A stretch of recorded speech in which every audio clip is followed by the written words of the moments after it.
Brady. Thank you. Thank you very much, Paul. So, okay, so I hope this talk will complement the talk that was certainly given earlier this week or last week. So, let's see if I can make this work. Right. So there have been experiments on these bouncing droplets, which you've probably heard of, which have intrigued the world over the last 10 years. Essentially, this is a picture of a droplet that's bouncing on the surface of oil, a droplet of oil bouncing on the surface of oil. And as you can see here, what's happening is the surface of the oil itself is moving up and down, being just accelerated like this. And this is a droplet which bounces like that, and there's always a thin layer of air between the droplet and the surface, which can't escape in sufficient time because of its viscosity. And these things have been discovered to find a number of analogues of phenomena in quantum mechanics. Now, we don't have too much sound on here, but at least I can talk you through a quick video about it.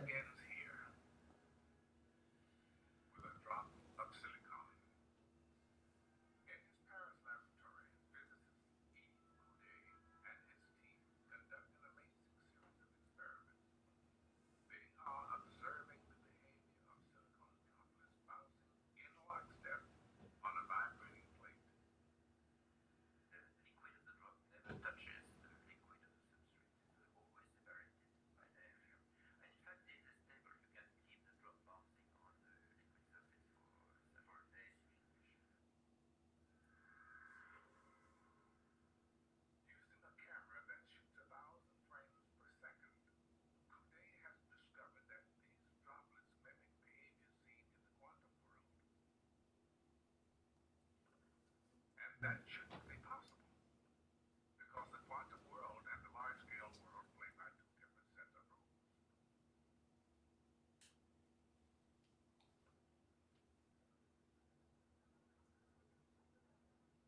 Yet here we see a single droplet moving randomly like a quantum particle, but behaving like a quantum wave.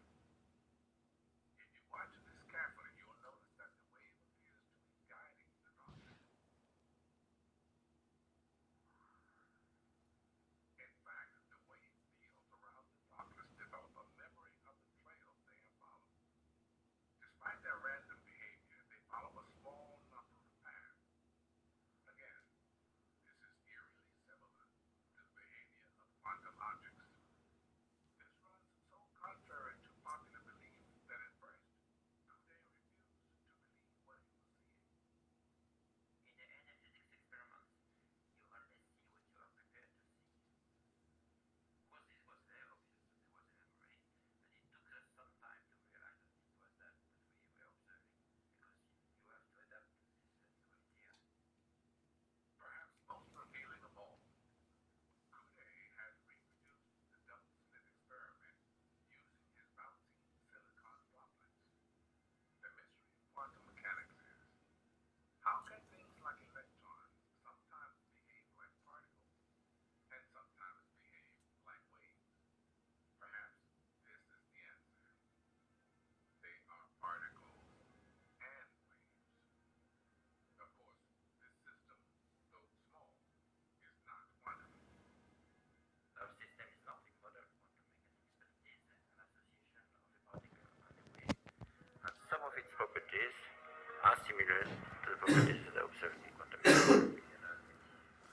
Coudet won't claim that his experiments show us what is really happening down at the deepest layers of existence.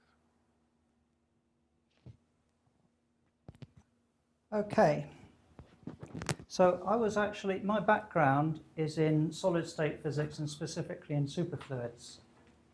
And I'd been working on something, and Keith Moffat suggested I speak to this gentleman here, Yves Coudet, and that's really the origin of my interest in this particular subject.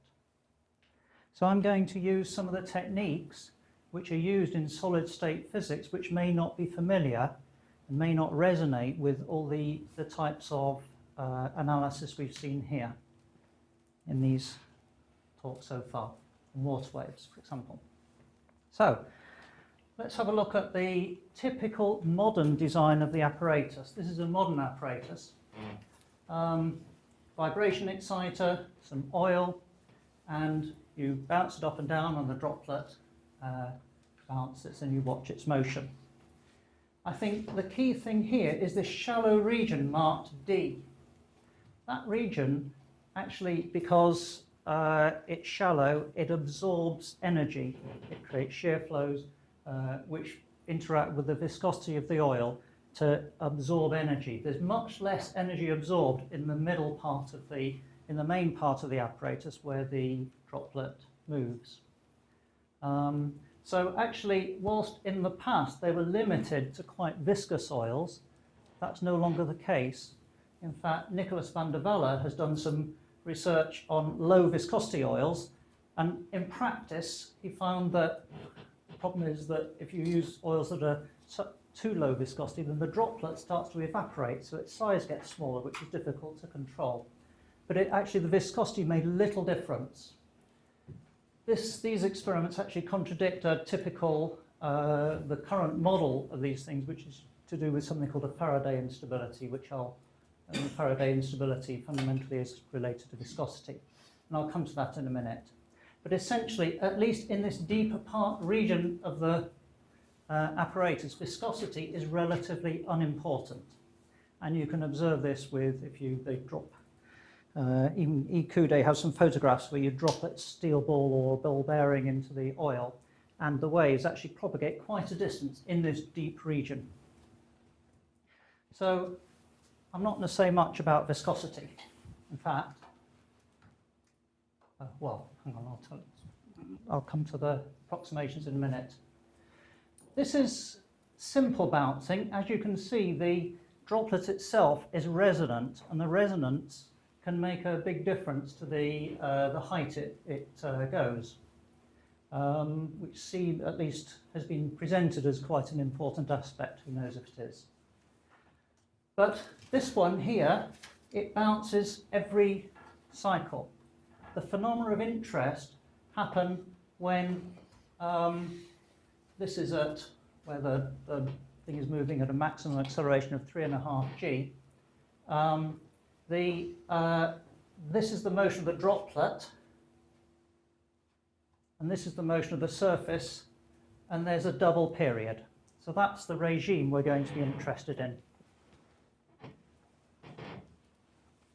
So which natural frequency is determining this? Is there a natural frequency of the ball dropping? Because we know there's a natural frequency of the fluid. Well, there's no natural frequency. There's a frequency with which you accelerate the surface, yeah. And that you can choose that, and typically it's 50 to 80 hertz or something like that. The frequency of the droplet, typically in experiments you will end up gravitating towards those droplets that are resonant in some sense with that frequency. Because if you have a droplet that's resonant with that frequency, it goes high, it bounces higher, and you don't need to accelerate the surface quite so much. So the frequency of the surface plays no role, of the fluid itself? The fluid itself doesn't have a resonant frequency. In fact, it's damped at the edge. It does have a natural frequency. Well, it's damped at the edge. Okay, still, it will have a number associated with a whole sequence of numbers. Okay, You don't think that plays a role, though? the resonances of the fluid itself are not relevant to this experiment. Let me go back to the, so that's here, there's damping at the edge.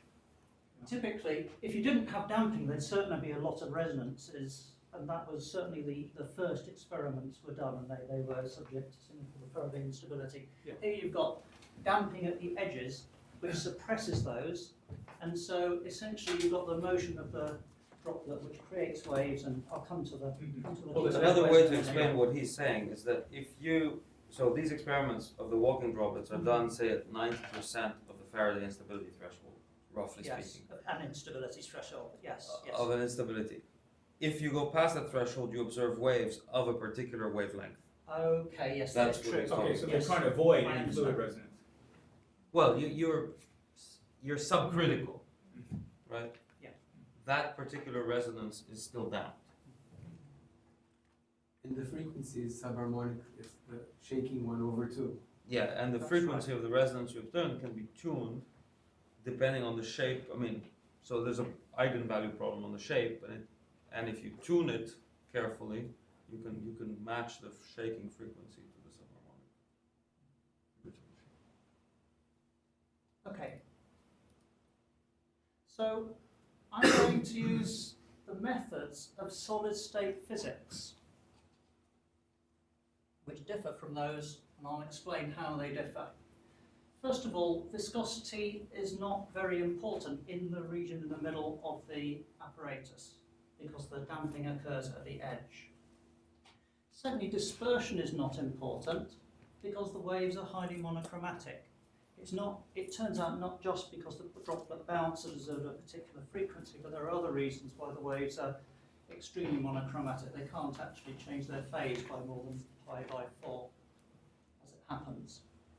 And so here's what we do in solid-state physics. We say these waves obey the wave equation,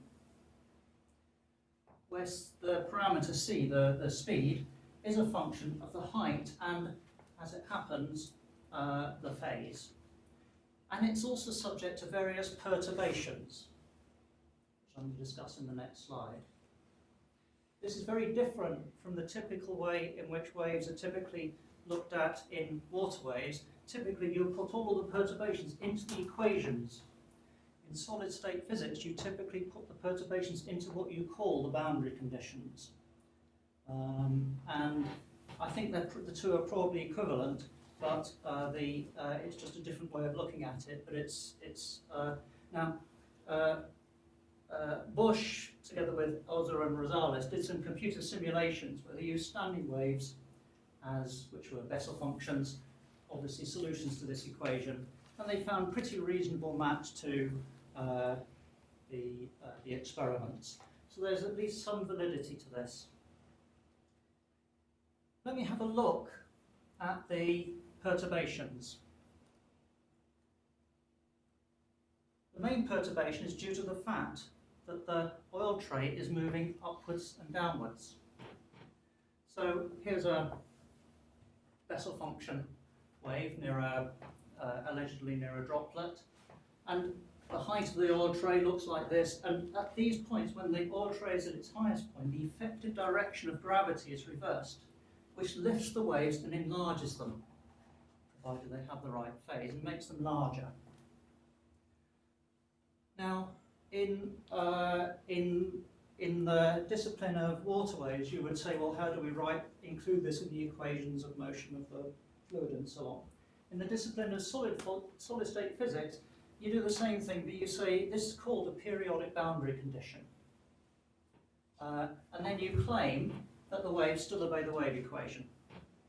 This is what you do in crystals, phonons in crystals, electrons in crystals, all sorts of things. I'm simplifying only a little bit. Not very much, actually, not at all, in fact, in case of phonons. So, let's see what you do in solid-state physics. In solid-state physics, you have periodic boundary conditions where this is a crystal. You know, you've got an atom here, another, I'm just drawing it in the x direction, an atom here, another atom here, and so on. And you observe that a propagating wave, there's that identity.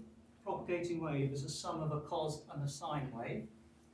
And you write out these two waves, and you say, lo and behold, this one is large when it encounters an atom, and so it'll be perturbed in one way, and this one is very small when it encounters an atom, so it's perturbed in a very different way. It turns out that what happens is the two components have different frequencies or different energies, and you get what's called a band gap.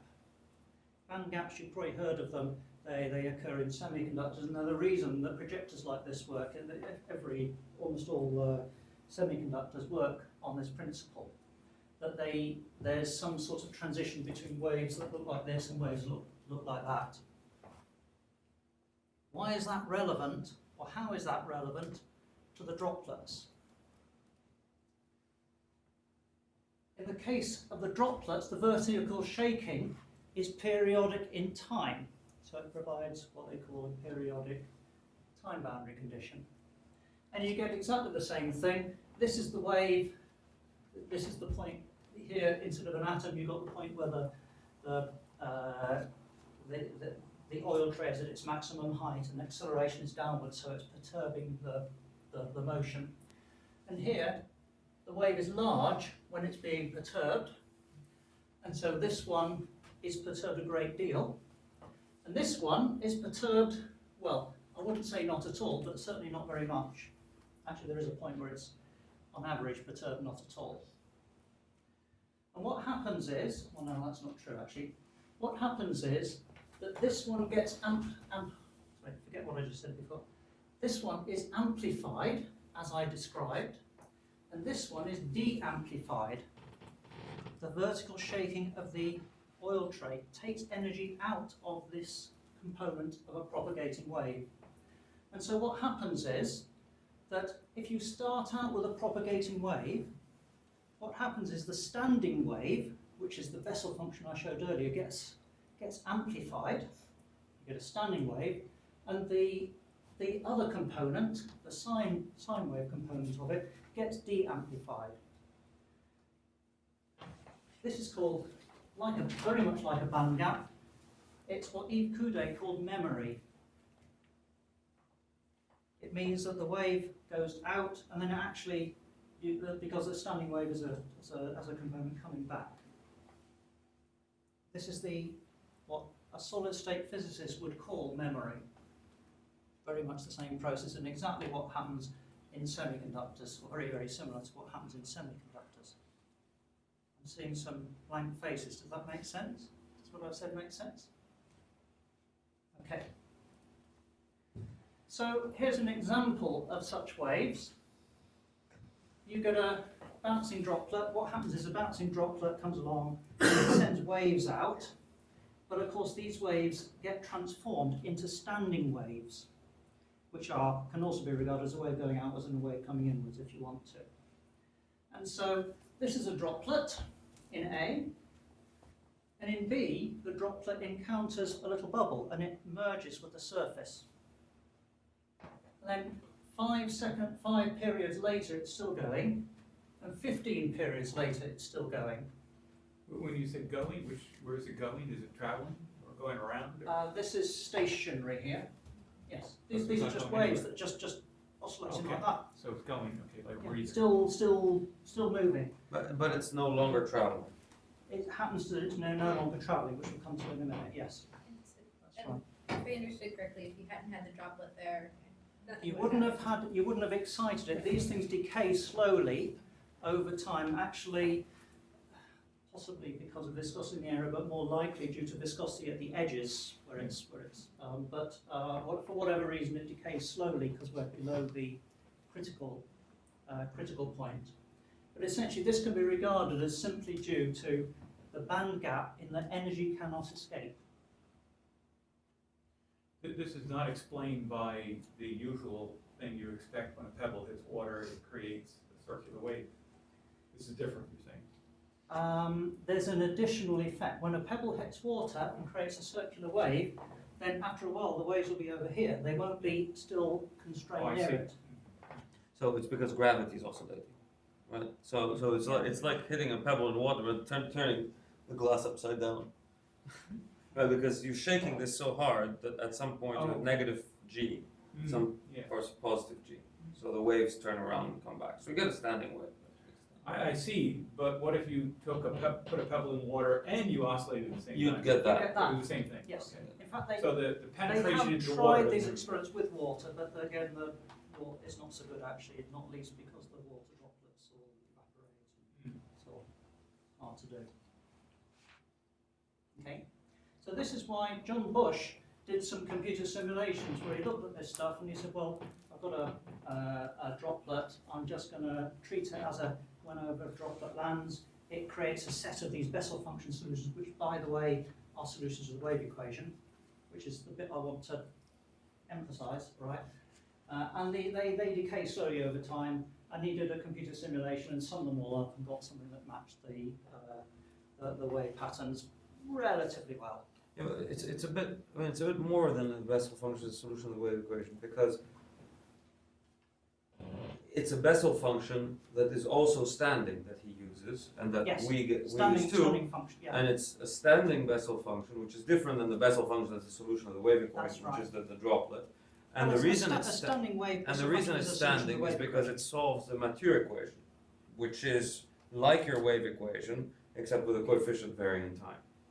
Yes, with a coefficient varying in time. Yeah. That's So the difference between they're the same analysis really. We're saying it obeys the wave equation. It's got a boundary condition which then creates extra waves, and the other way is, as you say, to incorporate it into the equation of motion for the waves. So this themselves. Matthew equation They're the comes same. about because C depends on H and phi? Is that- No, because in our case, because C depends on T. Okay. Yeah. So that wasn't in the slide? That wasn't in the slide. Yeah. Okay. But in this case, C doesn't depend on T. I think your analysis yes, C doesn't. you depend can on T. say C. Yes, so C depends on the height at any given time, and of course, but so we're talking about an approximation where you say let's look at the average speed C Oh, okay. over a cycle. Yeah. Yeah, So it's your the same. model is nonlinear. Oh yes, these things are all nonlinear. Yes. Well, but it's a linear wave equation, so it's kind of misleading. But it's- Yeah, so the coefficient depends we- on H. in solid state physics, you do this sleight of hand where you say, well, we've got a linear equation, which is the wave equation, and we've got these boundary conditions that create extra waves on it, which is, that's another way of looking at the same thing. So what happens is, if you look at the dispersion relation for these waves, which is the main thing in solid state physics, you always look at the dispersion relation.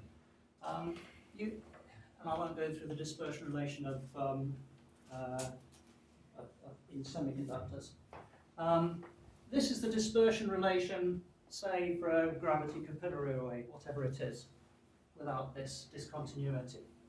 And what happens is, the in-phase waves here at A, they are lifted by because they're large when the gravity is negative for them, and so they're slowed, so their wave speed is reduced.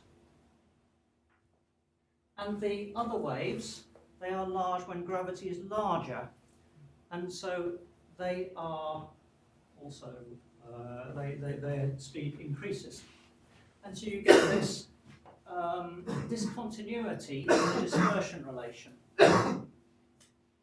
And so typically a number of people in this field, John Bush for example, will look at the dispersion of capillary gravity waves and say that's an important factor. Actually it's a factor that, given this is the operating frequency, the dispersion relation is really quite complicated.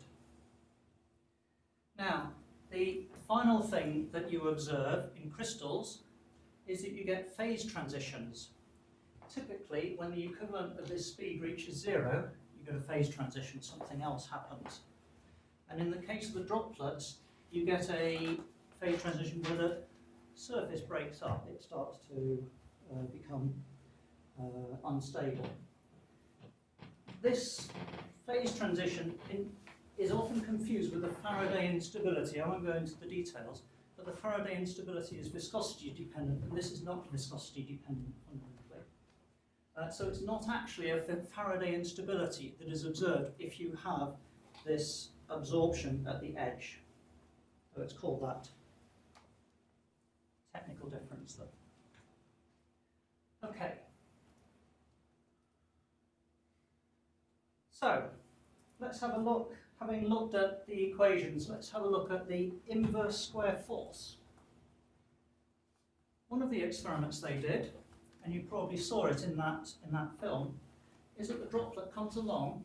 This is a time-lapse photograph, stroboscopic photograph of a droplet being pushed away somehow from the edge of the container. Now, I actually blew up this photograph and measured it, and measured 1 over radius versus b squared, and found that there's actually a straight line. When you're here, you're close to the boundary. It tails off a bit further away from the boundary for reasons that I'll come to in a minute.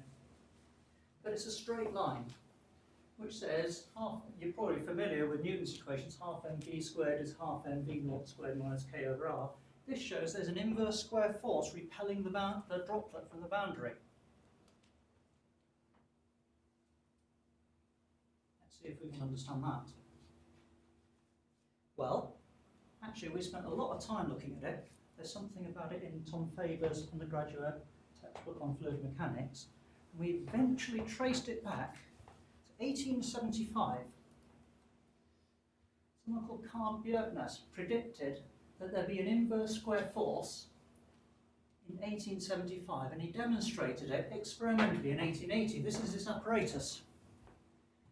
He had some pulleys and some pistons that created pressure waves. Now, little bubbles inside little balloons, little bubbles inside the pressure waves, and the bubbles would expand and contract.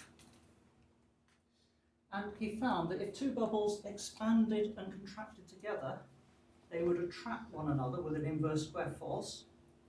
And if they were antiphase,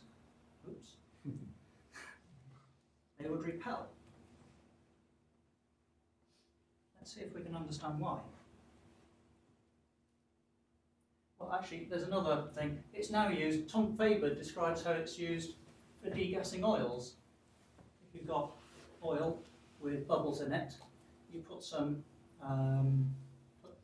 this is an ultrasonic transducer, it gets rid of the bubbles, because what happens is the bubbles, in response to the pressure waves, they pulsate together, they attract, they merge, and they rise to the surface and get rid of them. Why? Well, actually, it's quite simple. If you imagine these are two bubbles that are slowly expanding. They cause flows in the fluid, and these flows reinforce round about here. And reinforced flows means it flows faster. There's reduced Bernoulli pressure, and if you compare a control surface at A and B, you find that the bubbles are attracted towards one another. Now, these are bubbles that are in phase. In the case, and actually antiphase bubbles repel for basically the opposite reason. And the droplets are repelled from the boundary because a droplet has an image droplet. I'll show you the flows in a minute. Has an image droplet which is antiphase.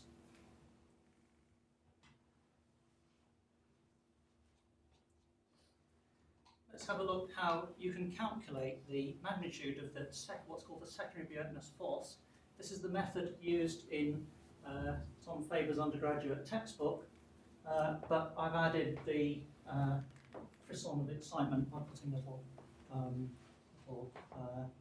Dyson vacuum cleaner pictures to show that these are things that are absorbing sinks of fluid. So here's a vacuum cleaner, Q1. And it has a flow speed U is Q1 over 4 pi r squared on this sphere, if it's spherically symmetrical. And if Q2 ingests those air particles, then the momentum it ingests is dp by dt, which is a force, is the density times the velocity times the quantity, which is an inverse square force. So these two vacuum cleaners will be attracted towards one another. And of course, if you're pulsating, then you get the average of it. This is essentially the origin of the force. In the case of the bubbles, you get the same flows but in a hemisphere. So to simplify, you've got a little wave moving outwards. Of course, there's another one coming inwards, but that's superposed on it. You've got a wave flowing outwards. This is the one we're interested in. And of course, on the dotted line underneath it, the flows will be all parallel to it, and the pressure will be the same, all on that dotted line. And so it's just like the flows in the secondary Bjerknes force, but in a hemisphere. And it turns out you can work out what's the acceleration of a droplet based on the droplet has volume V, and the effective flow per bounce is multiplied by some factor beta due to the fact that it'll entrain fluid with it and there'll be resonance and all sorts of stuff. And the acceleration you get work out, and in the experiment you found beta is about 5, working the numbers through, which is about reasonable. It would be nice to do some computer simulations to see exactly how this matches up in detail, because the experiments weren't designed with this to measure this specifically.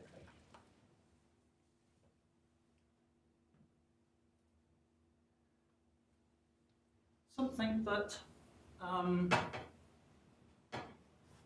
Carl Bjerknes was not aware of, something called the fine structure constant.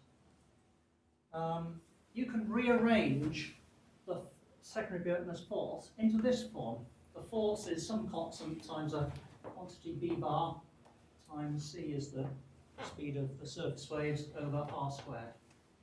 And it turns out that typically in a highly resonant case, it turns out that I'm skipping over only a few details. It turns out that alpha is about 1 and b bar is mc squared over omega, mass of the effective mass of the waves times speed of surface waves squared over the angular frequency. And there's a force between electrons, which is you can express it in exactly the same form. Alpha is 1 over 137.036. So the fine structure of the fine structure constant of the secondary Bjerknes force is 2 orders of magnitude larger than that for an electron.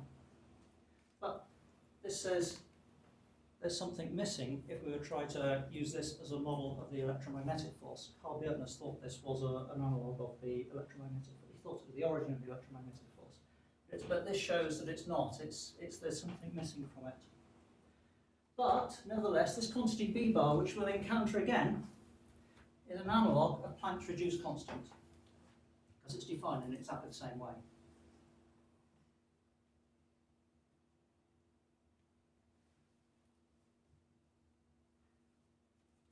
Let's have a look at a walker. You saw that the droplet walks along the surface. As you increase the driving acceleration, then you find that the speed of the walker increases. Why might this be? Well, there are 2 approaches to modelling this.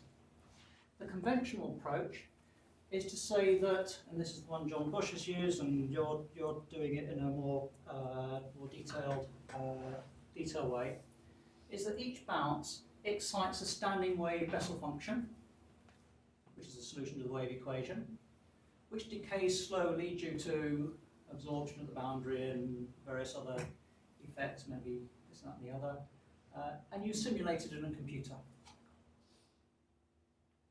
And there's a second approach, which is a symmetry approach, which doesn't involve a computer, but comes up with some predictions which are quite interesting and might be interesting to compare in a computer.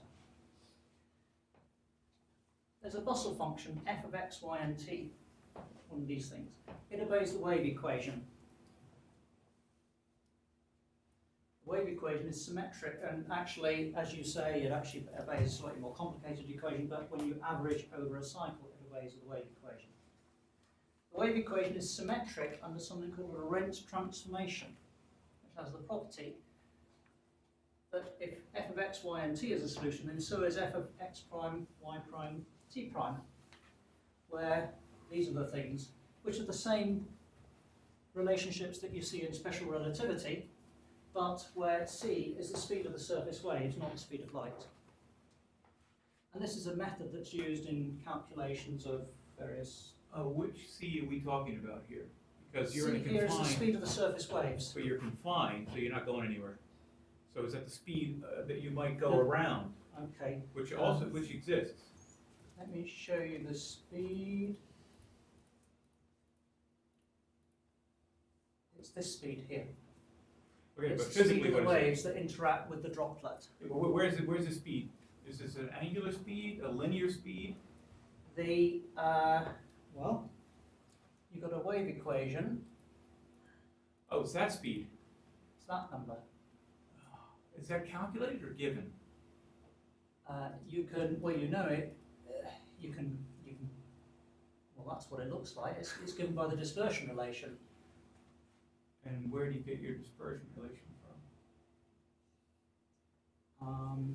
Okay, where do you get the value of C, right?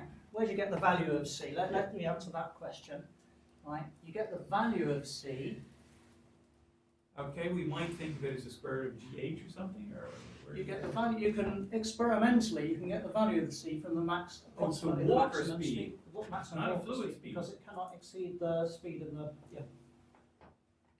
It's experimental, you get that. Which speed, okay. So the No, Walker, but in experiments, the walker never reaches the wave speed. It's far slower. Well, there are a number of wave speeds involved.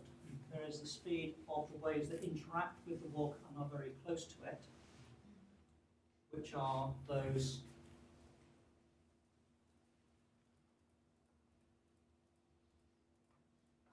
Let me see. Most people So I mean, you measure can this speed. At large distance, the speed is actually like this, or it's this speed.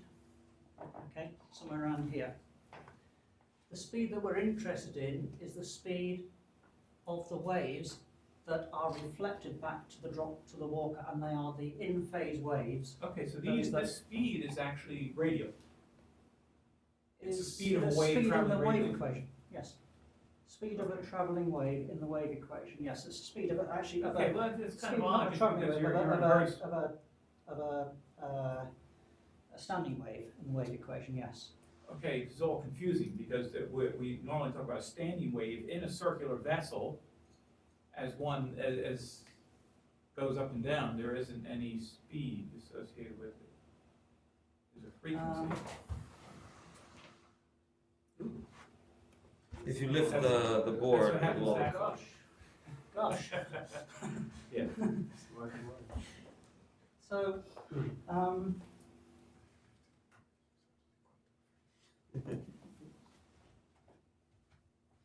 so I have a standing wave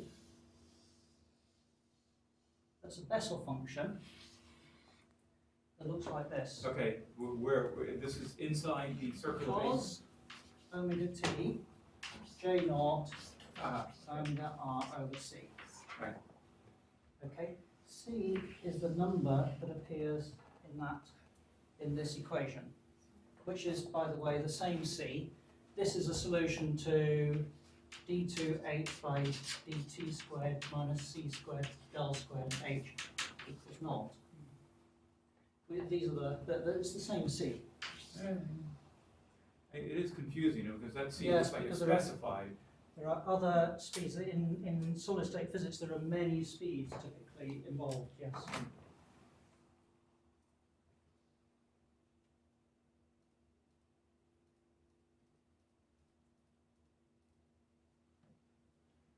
And you can at least give some sort of estimate, first estimate of that speed by looking at the maximum speed the water attains, because it cannot go faster than the speeds locally to it.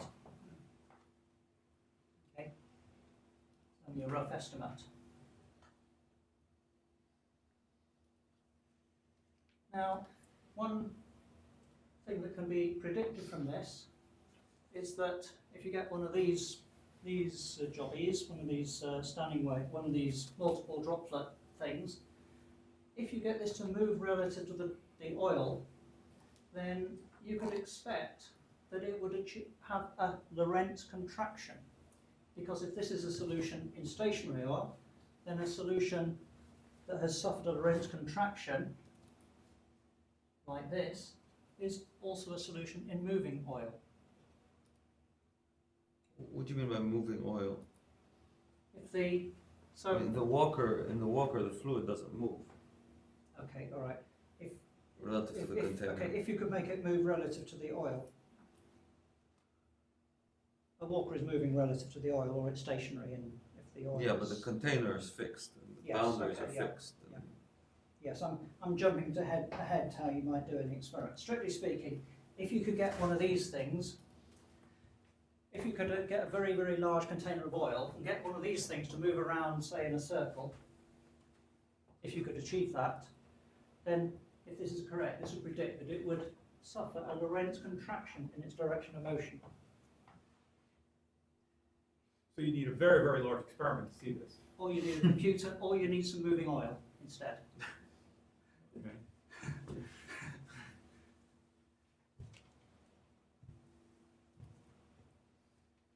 So, let's have a look at what happens with a single droplet. What happens with a walking droplet is that this is the trajectory of the walk of the droplet if in solid red, if it is just stationary, say. If you increase the vertical acceleration, and the droplet will land later, we showed some simulations of the phase, as you call it, as you increase the thing. This lands at a later time t. Turns out, these are the same experimental results we saw earlier. This is the landing time t. And this is something called the acoustic Lorentz factor. And you get a very nice straight line, which is a reflection of that Lorentz symmetry. It's a consequence of that Lorentz symmetry. So we have the C problem again, sorry to Yes. bother you, but maybe Paul, you can help. Is this something like the square root of G8? The C? Well, I mean, I think we're talking about different C's here. I mean, Yes. there is a C that occurs in the fluid problem, which is the speed of gravity capillary waves of that wavelength. Yeah. There is another C, which is this object that goes with the droplet. It's sort of like a breather, right? Okay. Because Yeah. it translates and it oscillates, right? So it's a breather. Okay, that has a particular speed c. That speed c of the breather is completely different than the speed of the phase speed of the waves. What speed is this? I think he's talking the speed of the breather. It's The V, right? That's, The that's V. a The reasonable V is the possibility. speed of the pilot wave, right? Yeah, I think the pilot wave. That's right. And like C is like the max wave speed in this scenario, which kind of plays the role of the speed of light in the analogy. In the analogy, it plays the role of the speed of light, yes. Yeah, that's what's happening. Okay. So, how much longer have I got? 10 minutes? 10 minutes, okay. Let's go quickly. There's a predicted analogue of the magnetic field. So, we've seen that the wave equation is symmetric under the Lorentz transformation. And at least if you take this horrendous approximation that they take in solid state physics, that everything outside it is part of the boundary condition, then the solution is symmetric under Lorentz transformation. Now the experimental measurements suggest that the wave field is the same symmetry. Okay?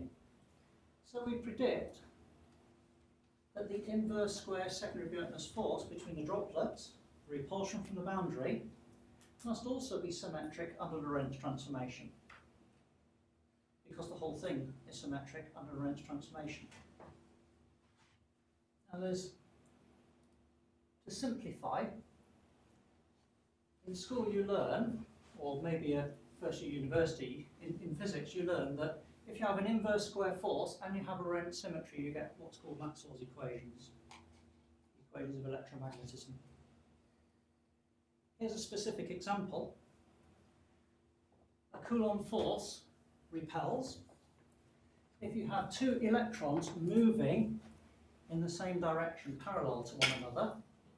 Then what happens is, well, there's a conventional force conventional current like this, and there's a magnetic field like that, another magnetic field like that, and they will attract. And in this geometry, the magnetic force turns out to be v squared over c squared times the Coulomb force, so the total force is reduced by a factor of 1 minus v squared over c squared. If the thing is moving relative to the boundary.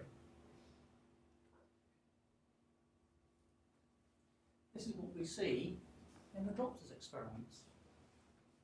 What happens here is, let's suppose here, the droplet's coming here at one angle and it's moving, goes away at a greater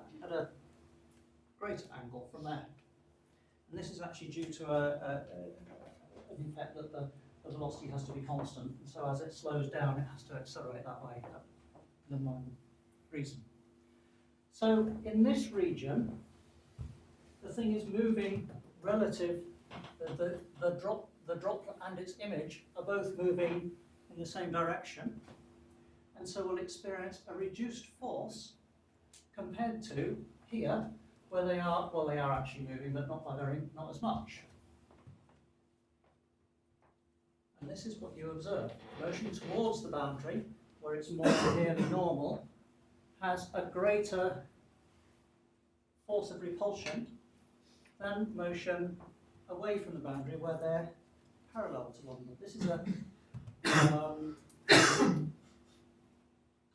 at least calculated in the same way as a magnetic force. And the numbers are roughly consistent quantitatively. This results in a prediction. We went to Brady and said, "Do you see this?" And he did. So what happens is, if you get two of these things rotating around one another, then if you suppose you've got two things that are bouncing like this, there'll be no static force with its image in the boundary, because one's in one phase, the other has the other phase. But it turns out there will still be a force of attraction, which the magnetic light force is still present. It's the only one that's left. And actually, we asked Cudi, do you ever see this? No, I'm not sure. He said, oh, well, what we do find is that if you've got a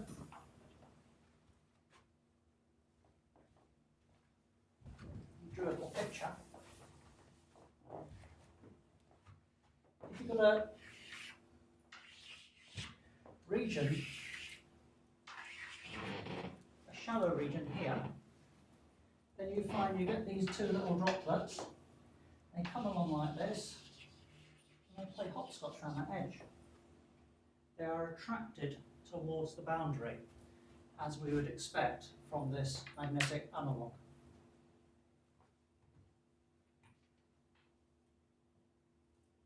Right, I'm going to go very, very quickly through the quantum mechanical stuff. As the further I go, the further away I go from the area of comfort of the people in the waterways, I'd imagine. So I'll be very quick here. They've obviously observed all this stuff, quantized orbits, tunneling, single slit and double slit diffraction, as you probably saw in the little video.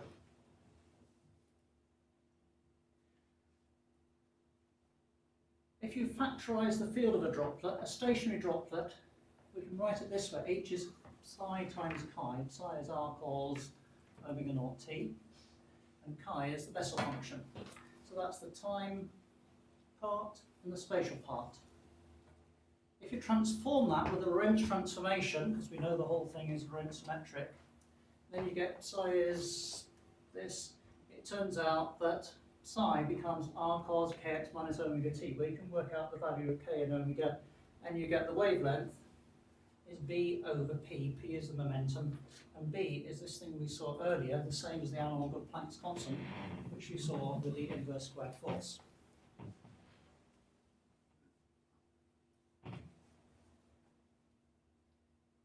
And you can even observe it.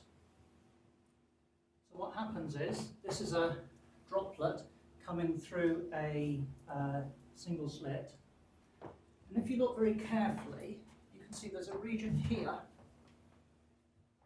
a line here, and another line there, where the amplitude of the waves goes to 0. If you also look even more carefully, then you can see that each side of that line, the phase changes, the phase inverts. So a crest becomes a trough and a trough becomes a crest. So the psi, this thing we describe which has a wavelength, modulates the amplitude of the wave field. It multiplies the wave field by this factor psi, which has e to the I or cos kx minus omega t. And if you look at the wavelength here, and you churn it through the calculation of the diffraction pattern you'd expect, you get something that looks extremely like this, actually at 28 or 32 degrees, I can't remember, which matches very well what you'd expect. So it looks as though if you were in a school class saying what is at least something that behaves like a quantum mechanical wave function, this is a picture of it. Now there's talk about, there's someone called de Broglie and Bohm came up with a similar model. It's not quite the same. De Broglie and Bohm had a look at, they had a little particle, and they had this wave field psi, but they didn't have the waves around it. So this differs from de Broglie-Bohm in that respect, but you can actually borrow some of their calculations and show that this is equivalent to quantum mechanics. There's something, the Klein-Gordon equation, quite easy. Which I think we should stop now. I won't talk about transverse waves in a third. All right. Okay. Thank you very much.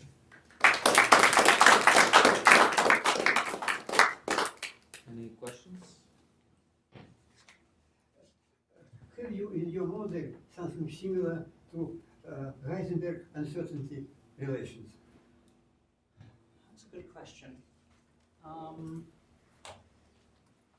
It's something I think about a lot, or we think about a lot, actually. And I haven't got a simple answer to that, so why don't I say no? By now, no yet. No yet. Not yet. You can say you're uncertain. Can this model give something new for quantum mechanics? Well, you know, one of the things one has to be very careful of is there's a difference between an analog and a model, right? So if you have something that behaves in precisely the same way as quantum mechanics, that is, experimentally it exhibits single slit diffraction, double slit diffraction, quantized energy levels, tunneling, a whole host of other things.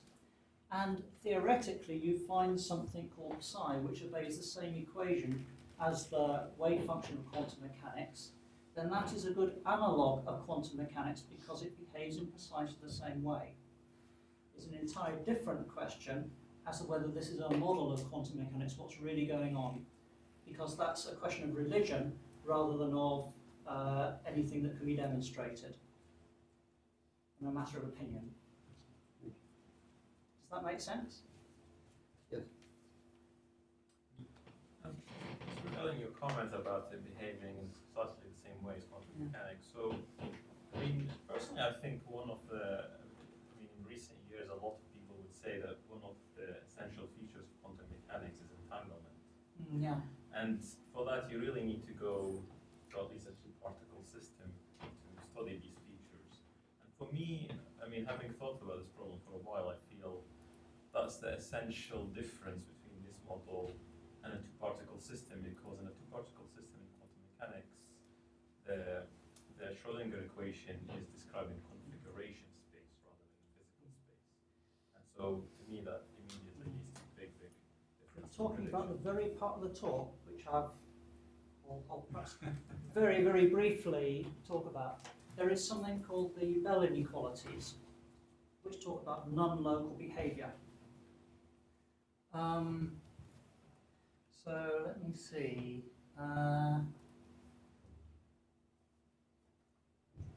Here are some photographs of some waterways made by Michael Berry and colleagues in 1980.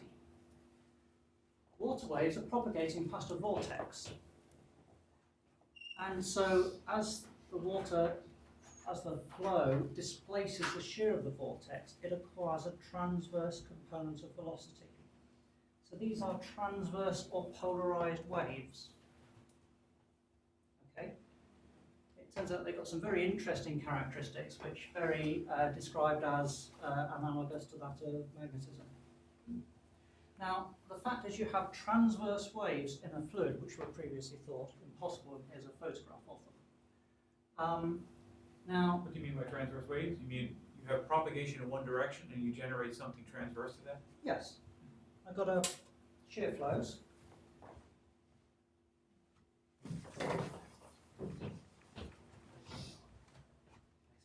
So let's suppose I've got shear flows like this. And I have a, in fact, I've probably got a picture of it somewhere. Yes. So I've got a longitudinal wave which displaces the fluid. And if I have shear flows like this, the wave acquires a transverse component of motion. In this case, the shear is generated by the vortex? The shear in this case is generated by the vortex, and they've been photographed. Now, these waves have the property, which is directly contrary to a specific assumption made by Clauser, Horn, Shimony and Holt in 1969, that their polarization is local in origin, it is not transported with the wave.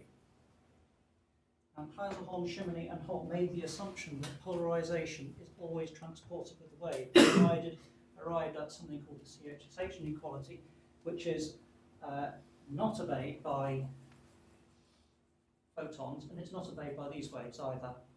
And that is now interpreted as indicating there are non-local behaviours. Perhaps we can talk about this in some detail later. I have a paper on this actually, a draft paper. I'd be very interested in any feedback on this draft paper actually.